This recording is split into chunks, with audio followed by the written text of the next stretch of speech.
महाभारत में द्रौपदी को 5 पुरुषों की पत्नी होने के कारण बहुत सी कड़वी बातें सुनने मिली थी।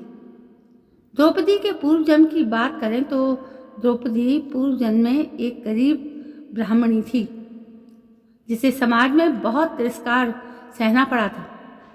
पूर्व जन्म में द्रौपदी की अधूरी इच्छा ने उन्हें अगले जन्म में 5 पुरुषों की पत्नी बना दिया।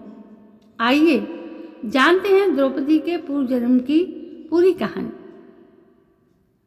महाभारत की कहानी के अनुसार द्रौपदी को 5 पुरुषों की पत्नी होने के लिए कितने ही लोगों से अपमान सहना पड़ा था, जबकि द्रौपदी ने खुद 5 पुरुषों की पत्नी बनना स्वीकार नहीं किया था। अर्जुन के मुख से गलती से निकली एक बात के कारण कुंती ने द्रौपदी का विवाह 5 पांडव भाई से करा दिया। इसके बाद भी द्रौपदी ने नियमों पर चलते हुए 5 पत्नियों के साथ तालमेल और सम्मानपूर्ण संबंध बनाए रखा।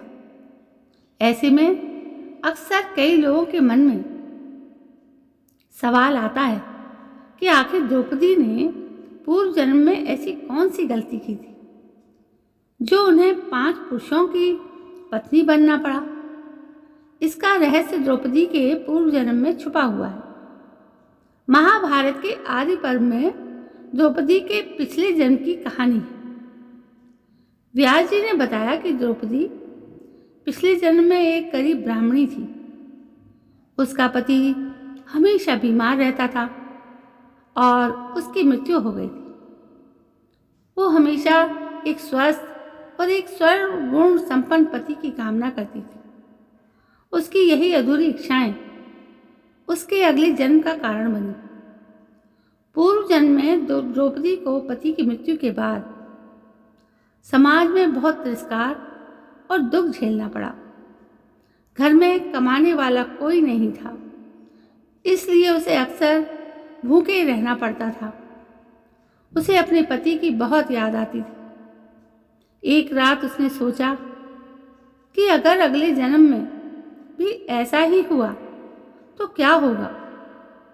उसे फिर से अधूरी इच्छाओं का बोझ उठाना पड़ेगा। इसलिए उसने भगवान शिव की तपस्या करने का फैसला किया। अगले जन्म की बात याद करके द्रौपदी को डर सताने लगा कि अगर अगले जन्म में भी उन्हें पति का सुख नहीं मिला तो क्या हुआ। इसलिए उन्होंने भाग्य का साथ पाने के लिए भगवान शिव की तपस्या की। कई सालों तक तपस्या करने के बाद महादेव प्रकट हुए। द्रौपदी महादेव को देखकर बहुत प्रसन्न हुई। उन्होंने महादेव से अगले जन्म में एक खास पति की कामना की। उसने ऐसे पति की विशेषताएं बताई जो एक मनुष्य में होना असंभव था। द्रौपदी महादेव से बार बार 5 तरह की विशेषता वाले पति को पाने के लिए हठ करने लगी। उसने 5 बार अपनी बात दोहराई।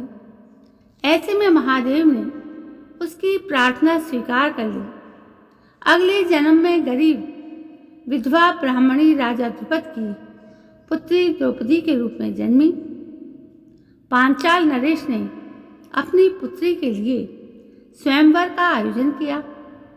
स्वयंवर की शर्त यह थी कि जो भी राजा या राजकुमार पानी में मछली का प्रतिबिंब देखकर उसकी आंख में निशाना साधेगा, द्रौपदी उसे अपना वर चुन लेगी। द्रौपदी के स्वयंवर में दूर दूर से कई राजा और राजकुमार आए थे। अर्जुन भी वहां उपस्थित थे। अर्जुन ने स्वयंवर की शर्त को पूरा किया। उन्होंने मछली की आंख पर निशाना साधा और प्रतियोगिता जीत ली। स्वयंवर को जीतकर अर्जुन द्रौपदी को लेकर अपने घर पहुंचे, जहां कुंती अपने कामों में व्यस्त थी।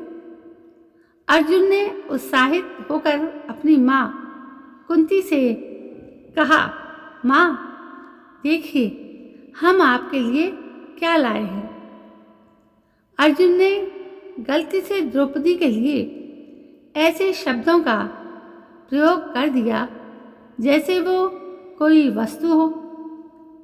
अर्जुन अपनी बात को सही से समझाने ही वाले थे कि कुंती ने बिना देखे अर्जुन को आदेश दिया कि वे जो भी चीज लाए हैं उसे आपस में बांट लें। जब कुंती की बात द्रौपदी सहित पांचों पांडव भाइयों ने सुनी तो उनके आश्चर्य का ठिकाना नहीं रहा। इसके बाद अर्जुन ने कुंती को सत्य बताया तो उन्हें बहुत क्रोध आया और उन्होंने एक कन्या के लिए ऐसे शब्द का प्रयोग करने के लिए उन्हें बहुत डांटा।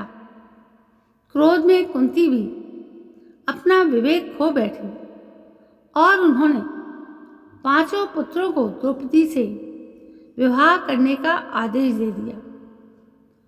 द्रौपदी ने कुंती का आदेश स्वीकार नहीं किया, लेकिन वेद व्यास जी भूतकाल और भविष्यकाल दोनों जानते थे, इसलिए उन्होंने द्रौपदी को उनका पूर्व जन्म याद दिलाया और पांचों पांडव भाइयों से द्रौपदी का विवाह करा दिया। इस तरह द्रौपदी 5 पुरुषों की पत्नी बन गई।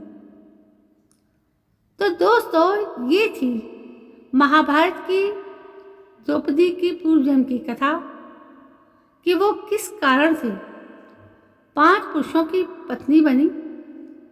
जो एक विधि का विधान था, वही घटना द्रौपदी के साथ घटी।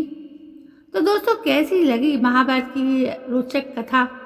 यदि आपको पसंद आई हो तो प्लीज़ मेरे चैनल को सब्सक्राइब करना ना भूलें। कल मैं फिर हाजिर होती हूँ एक नई कहानी के साथ। तब तक के लिए जय हिंद, वंदे मातरम।